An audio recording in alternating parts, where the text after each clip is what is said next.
अब सुनो, आज का मेन टॉपिक जो हमारे है वो कैलकुलेशन, नॉर्मल कैलकुलेशन है, बस इसका थोड़ा ध्यान रखना। TDS rates for NRI. NRI के लिए टीडीएस की रेट्स क्या होगी? जो एनआरआई एसएससी होता है, टीडीएस की रेट्स क्या होगी? अब टीडीएस का कॉन्सेप्ट मेरे हिसाब से यहाँ पे काफी लोगों के क्लियर होगा। टीडीएस का कॉन्सेप्ट क्या था?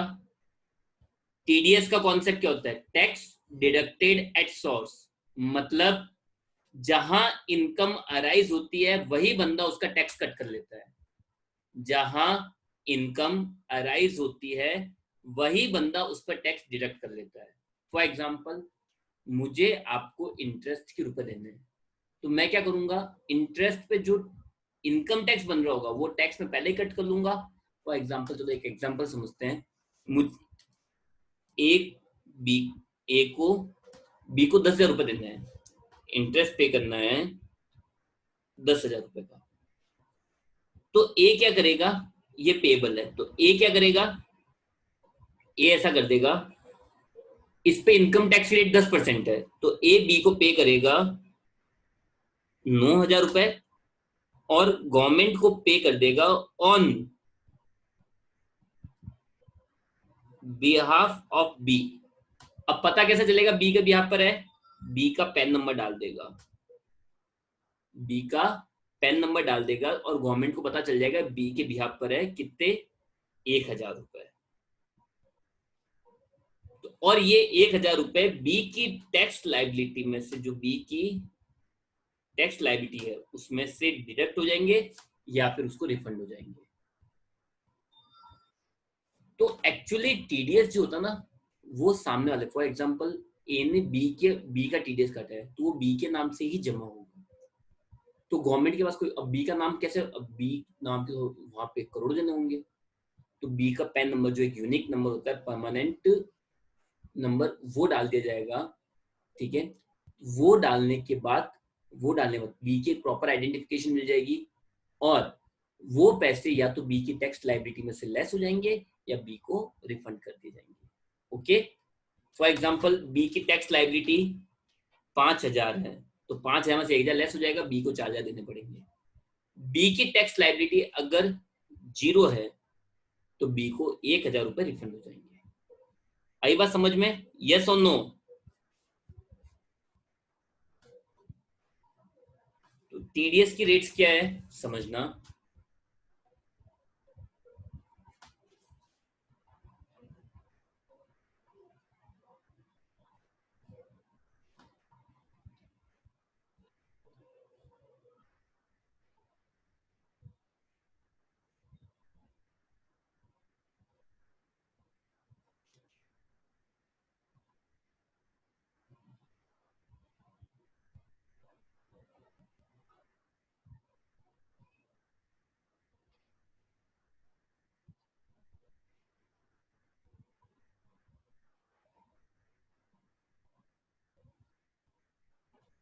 तो समझो, बंदा इंडियन ओरिजिन का था, मतलब इंडियन ओरिजिन का बंदा है, अब वो एनआरआई है।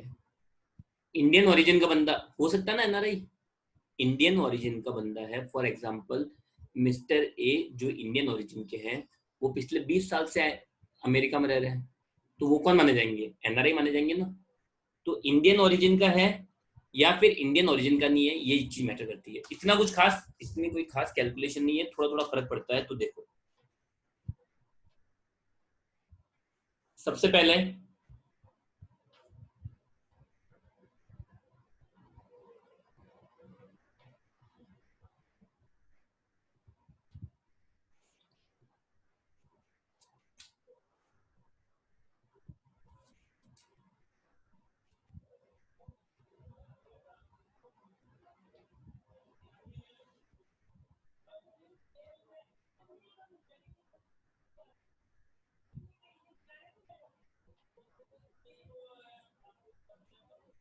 लॉटरी और जितनी भी कैजुअल इनकम है, लॉटरी या कैजुअल इनकम है उस पर 30%,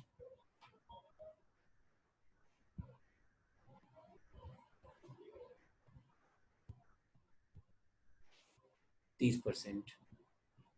ठीक है, लेकिन यहाँ पे एक यूनिक रूल चलता है। यहाँ पे आप लोग अगर इंडिया के इंडिया में हो तो कोई पंगा नहीं है, सीधे सीधे हम लोग क्या मानते हैं, 30% टैक्स काटते हैं। इन हमेशा ध्यान रखना, हमेशा ध्यान रखना, एनआरआई के लिए जो टीडीएस की रेट होती है, पहला नोट यहाँ लिख देता हूँ मैं आप लोगों के ध्यान के लिए। टीडीएस रेट में, सॉरी, टीडीएस रेट में सेस भी ऐड होगा।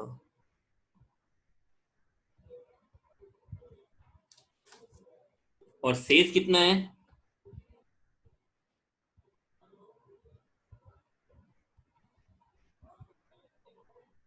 टीडीएस रेट में 4% सेस भी ऐड होगा।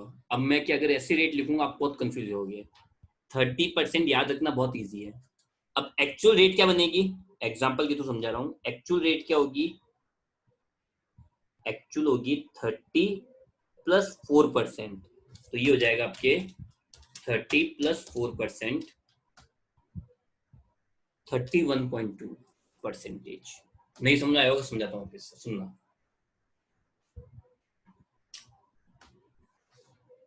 आप एक पर्सन हो, आप एक रेजिडेंट हो, आप एक रेजिडेंट हो, मिस्टर ए। ठीक है, आपको लॉटरी के पैसे देने हैं।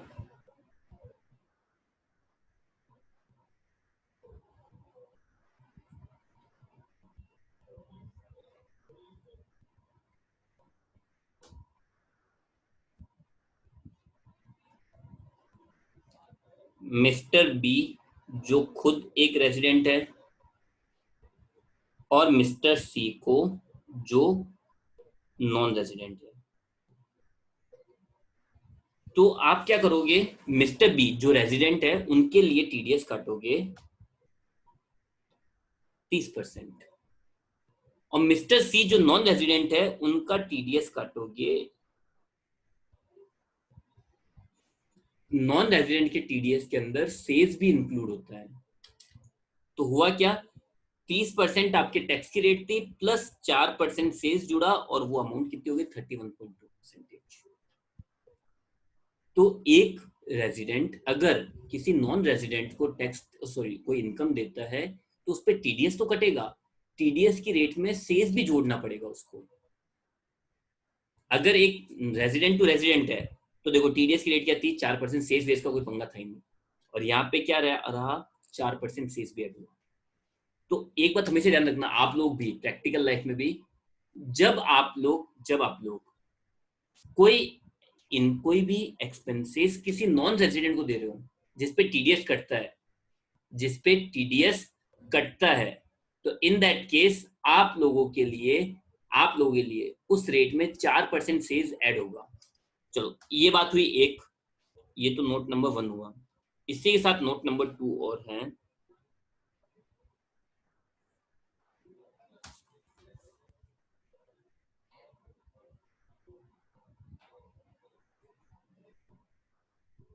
अगर पेबल अमाउंट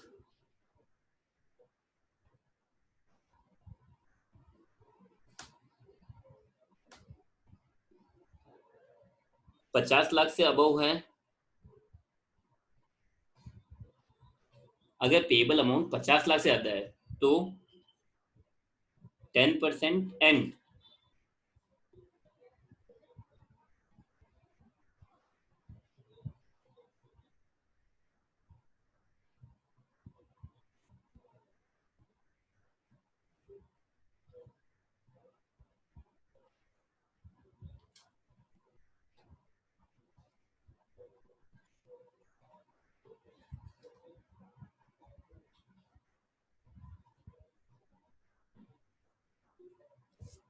अगर पेबल अमाउंट 50 लाख से ज्यादा है तो 10% के हिसाब से, और अगर 1 करोड़, सॉरी,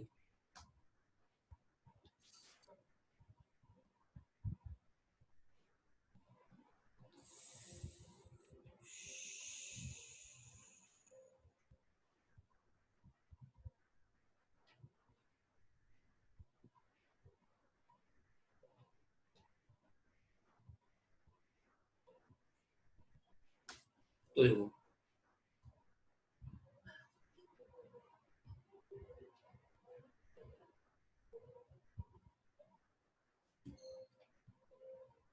अगर पेबल अमाउंट 50 लाख से अबव हो तो 10%, और अगर 1 करोड़ से अबव हो, सॉरी यहाँ पर अमाउंट है 1 crore, shit,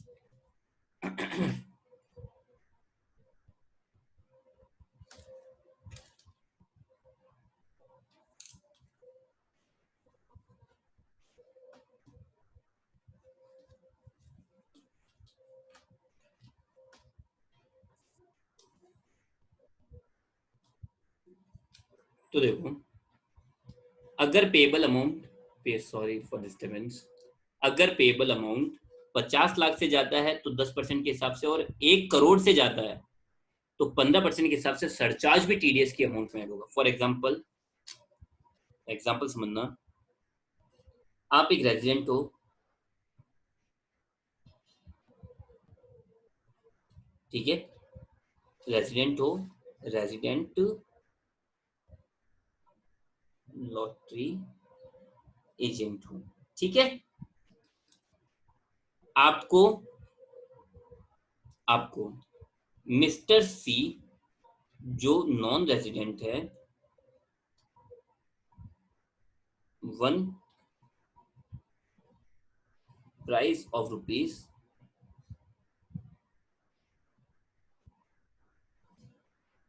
75 lakh, mister C 75 lakh का एक प्राइस जीत गए, तो अब आप क्या करोगे? अब आपके लिए टीडीएस की रेट क्या होगी? टीडीएस की रेट होगी 30%, तो लॉटरी पे 30% है। लॉटरी पे टीडीएस की रेट कितनी है? 30% प्लस 4% सेस, तो कितना हो गया? 31.2 प्लस 10, सॉरी उल्टा बोलते हैं, पहले सरचार्ज ऐड हो जाएगा, तो 30 प्लस 10% कितना हो जाएगा? 33%, उसमें ऐड करेंगे सेस, ठीक है, तो ये कितना हो जाएगा? 33 इंटू 4%, 1.2, और आपके टीडीएस की रेट हो जाएगी 34.32%, क्योंकि पेबल अमाउंट कितनी है? 50 लाख से ज्यादा है, और ये अगर 1 करोड़ का प्राइस होता तो सरचार्ज की रेट कितनी हो जाती? 75%। तो देखो यहाँ पे पंगा ये है, अब आप बोलोगे यहाँ पे रेट, तो मैं यहाँ पे अगर आपको 31.2 लिखा दूं, सरचार्ज ऐड हुआ तो, इसीलिए मैं वो चीजें आपको नोट के थ्रू याद रखने की कोशिश कर रहा हूँ कि टीडीएस की रेट में आपको एक तो सेज ऐड करना ही होता है, कंपलसरी है, और अगर पेबल अमाउंट 50 लाख से ज्यादा होती है, पेबल अमाउंट 50 लाख से ज्यादा होती है तो 10%, और 1 करोड़ से ज्यादा तो 15% क्या होगा? सरचार्ज भी टीडीएस की रेट में ऐड हो जाएगा। ओके, आया समझ में? यस और नो? यस और नो?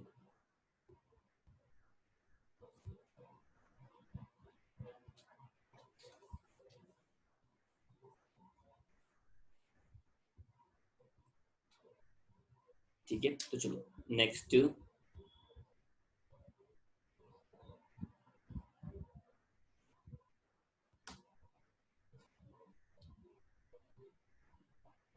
नेक्स्ट इसके बाद में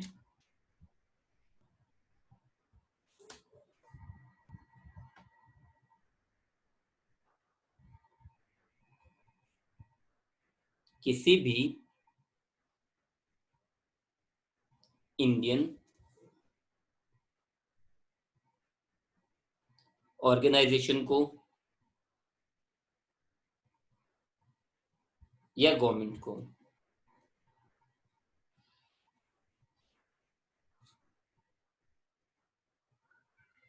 फॉरेन करेंसी में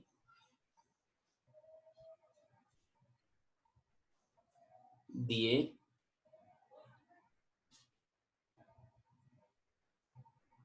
लोन पर इंटरेस्ट किसी भी इंडियन ऑर्गेनाइजेशन, कंसर्न या इंडियन गवर्नमेंट को फॉरेन करेंसी में जो आपने लोन दिया है, ठीक है, उस लोन के इंटरेस्ट पे टीडीएस की रेट है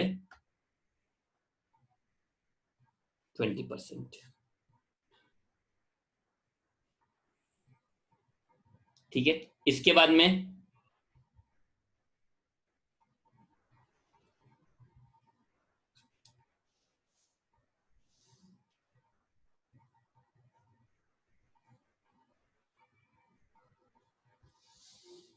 long term capital gain. Long term capital gain में दो सिचुएशन है अंडर सेक्शन 112(1)(c। ठीक है, अगर इसका लॉन्ग टर्म गेन है तो उस पर केवल 10% टीडीएस की रेट है, but other long term gain पर है, ये शेयर्स के थ्रू होता है। ठीक है, चलो, और अदर के ऊपर इसको हम लोग बाद में आराम से डिस्कस करेंगे, इस पर मिस्तारा बना रहा हूँ, इसको आराम से डिस्कस करेंगे। और एमकॉम वालों के लिए इतना कुछ यूजफुल है नहीं, तो आप लोग अगर एमकॉम वाले इसको इग्नोर करके चल जाते हैं तो कोई फर्क नहीं पड़ेगा। तो आप लोग केवल एमकॉम वाले हैं तो आप लोग इतना ध्यान रख सकते हो, लॉन्ग टर्म गेन पे 20% टीडीएस की रेट है। एमकॉम वालों को मैं ये सजेस्ट करूंगा, केवल ये याद रख लो कि लॉन्ग टर्म गेन पे 20% रेट है, और बाकी जिसको एक्स्ट्रा समझना उसके लिए अलग बात है। ठीक है, इसके बाद में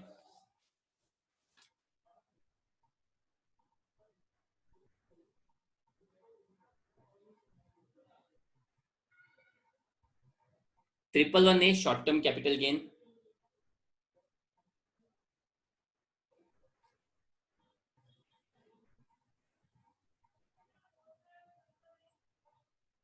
(15%) (111A) के शॉर्ट टर्म कैपिटल गेन पे कितनी है? 15%। तो ये सबको पता है (111A) का शॉर्ट टर्म गेन कौन सा होता है?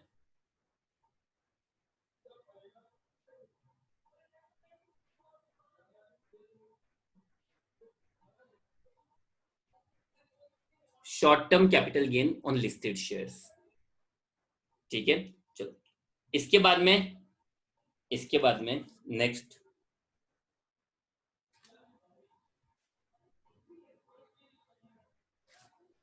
आगे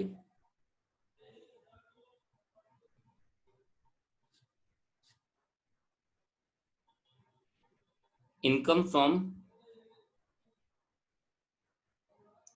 इन्वेस्टमेंट। इन्वेस्टमेंट की इनकम पे, सॉरी, अब यहां से ध्यान सुनना, अगर इनकम फ्रॉम इन्वेस्टमेंट है तो अगर इंडियन ओरिजिन का एनआरआई है बट वो पर्सन इंडियन ओरिजिन से था, तो उस पर टीडीएस की रेट कितनी है? 20%। बट अगर वो बंदा इंडियन ओरिजिन से नहीं था तो उस पर कोई टीडीएस की रेट स्पेसिफाइड नहीं है। ठीक है, इसके बाद में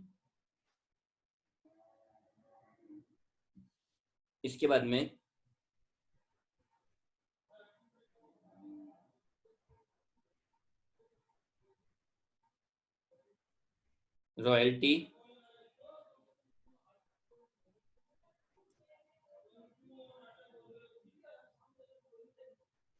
इंडियन ऑर्गेनाइजेशन और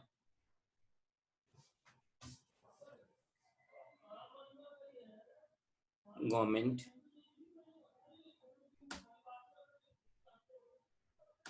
टेक्निकल सर्विसेज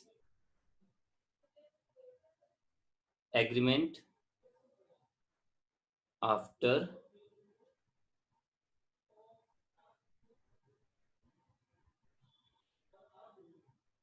1 अप्रैल 1976। तो उसकी टीडीएस की रेट है 10%। लास्ट एंड फाइनल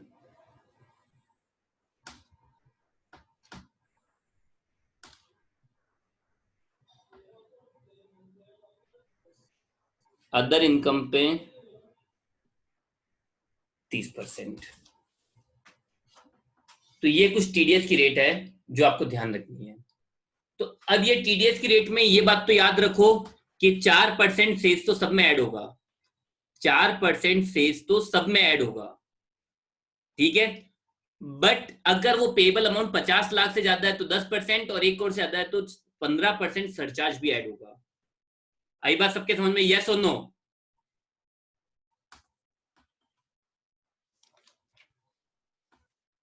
लिमिट्स वही है जो नॉर्मल लिमिट्स हमारे लिए होती है, ठीक है। आगे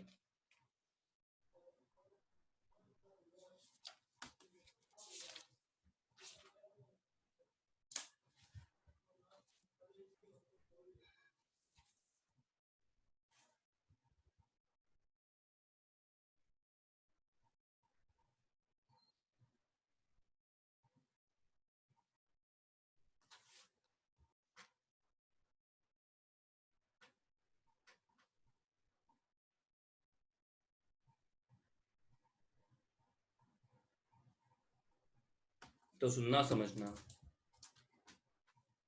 एक सिंपल सा क्वेश्चन लिया है। आप ही बुक का क्वेश्चन नंबर 9 है, एमकॉम की बुक का क्वेश्चन नंबर 9 है, ठीक है। तो देखो,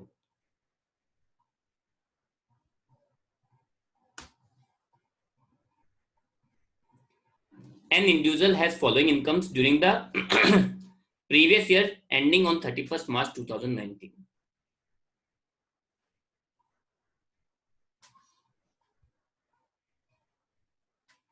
तो देखो, आपको इंफॉर्मेशन दे रखी है।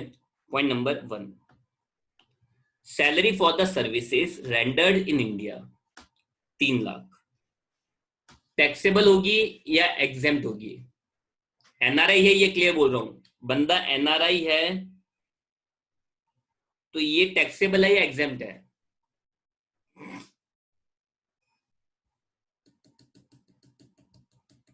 Be quick with your answer.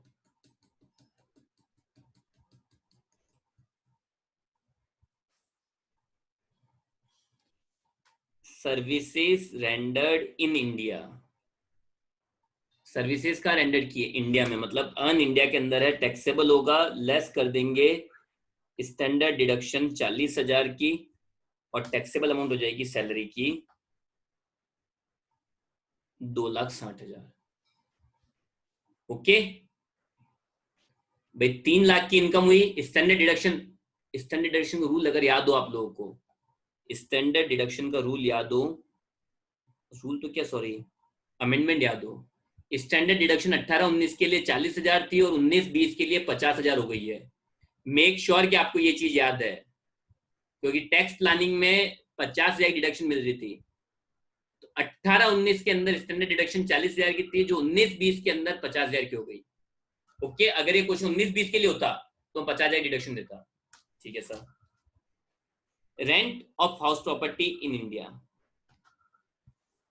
Rent of house property in India, तो अगर आप लोग याद हो, मैंने स्टार्टिंग समझाया था, हाउस प्रॉपर्टी के लिए जब भी रेंट दे रखा होता है तो उसको हम लोग मानते हैं ग्रॉस एनुअल वैल्यू।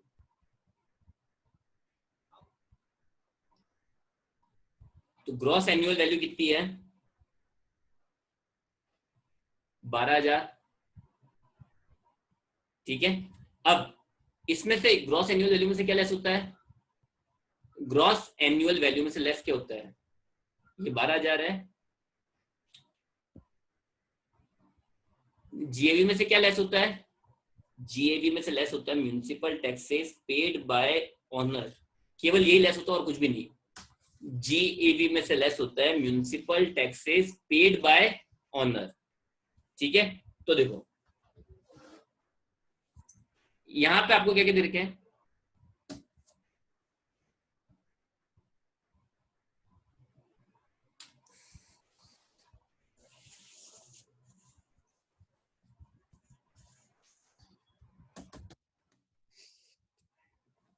तो देखो, यहाँ पे आपको क्या क्या इंफॉर्मेशन दे रखी है वो समझना। रिपेयर्स लेस होगी क्या? रिपेयर्स लेस होगी क्या?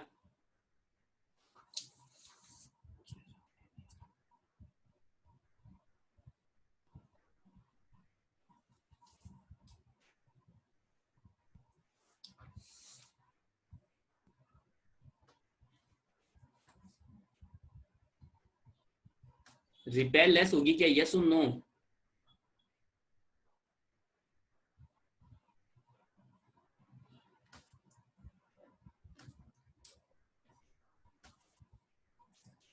नेट की बहुत प्रॉब्लम आ रही है, रिपेयर लेस नहीं होती है, ठीक है। इंश्योरेंस प्रीमियम, भाई सिंपल सी बात है, इन म्यूनिसिपल टैक्सेस को छोड़कर भाई कुछ भी लेस नहीं होता है।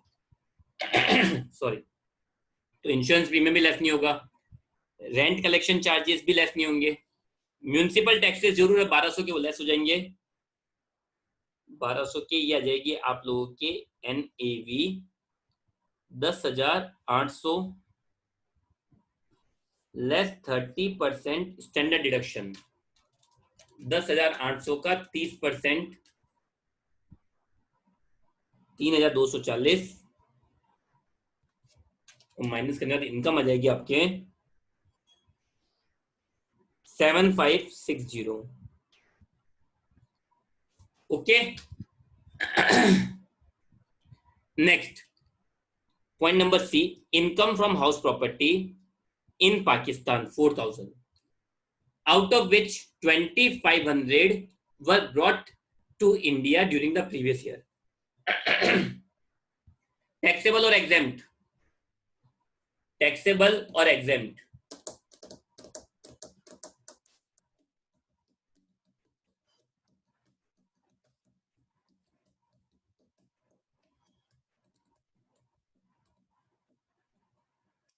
एग्जेम्प्ट इग्नोर मारेंगे, इसको इग्नोर मारेंगे क्योंकि हाउस प्रॉपर्टी कहाँ है, पाकिस्तान में, और पाकिस्तान में तो इसका कुछ ध्यान नहीं रखेंगे। Okay done.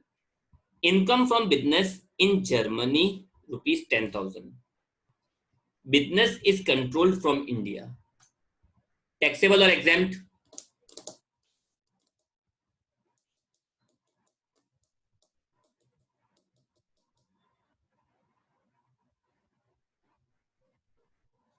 टैक्सेबल और exempt?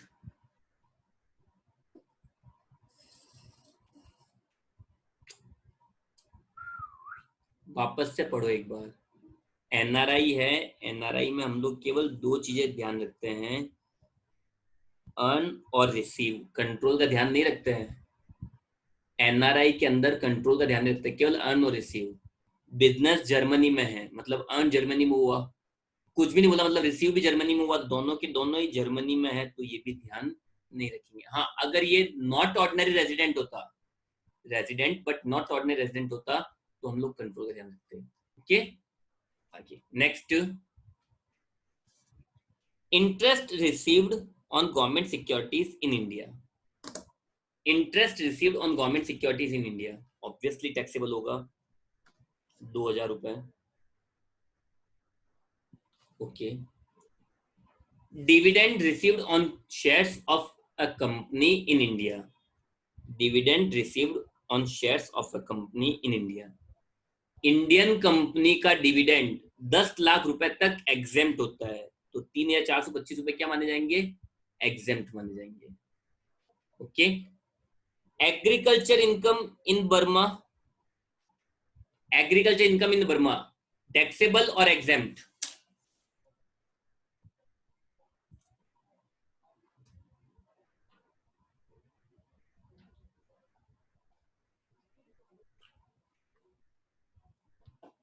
Agriculture income in Burma taxable और एग्जेम्प्ट?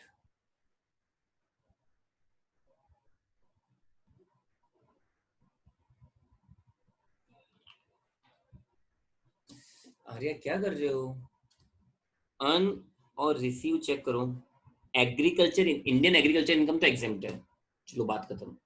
एग्रीकल्चर इनकम कहाँ पे है, बर्मा में, मतलब अर्न बर्मा में की है, कुछ भी नहीं बोला, इसका मतलब रिसीव भी कहाँ हुई है, बर्मा में, दोनों बर्मा में है, तो इसका ध्यान नहीं रखेंगे। चलो ठीक है, net income received from lottery ₹13,000, net income received, received word आता है, रिसीव्ड वर्ड आता है तो हम लोग क्या करते हैं, क्रॉस अप। लॉटरी के ऊपर TDS की रेट क्या थी, 30 + 4%, और ग्रॉस अप का रूल क्या था, ग्रॉस अप का रूल क्या होता है, रिसीव्ड अमाउंट अपॉन में 100 माइनस TDS की रेट इनटू 100। तो यहाँ पे देखो आपको रिसीव कितने हुए हैं, 13,760 डिवाइडेड बाय 100 माइनस TDS की रेट है 31.2 इनटू 100, कितना आ जाएगा 13,260 divided by 68.8%। 13,260 760 sorry divided by 68.8%। 20,000 कितना आएगा 20,000। तो लॉटरी से कितने आ गए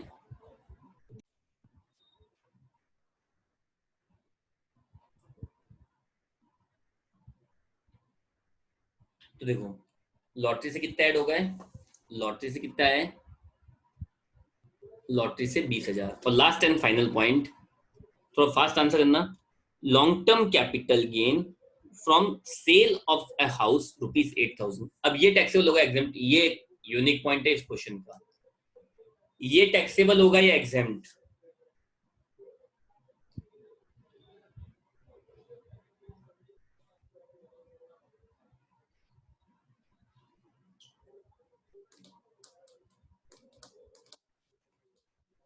फास्ट आंसर करो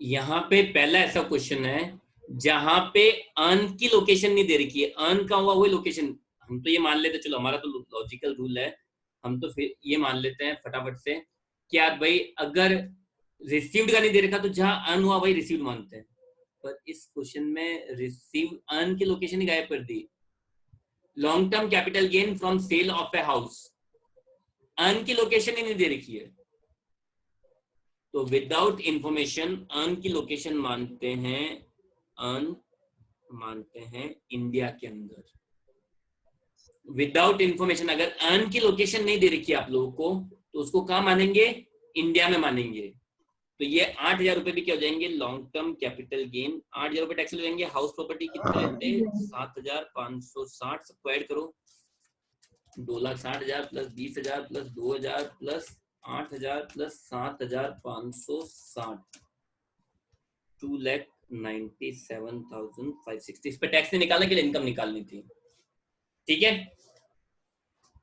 तो कल आपकी लास्ट क्लास है एक बार इसके वापस प्रोविजन देखना मैं अभी आपको पीडीएफ सेंड कर दूंगा ग्रुप के अंदर ठीक है तब तक के लिए take care subscribe my channel good bye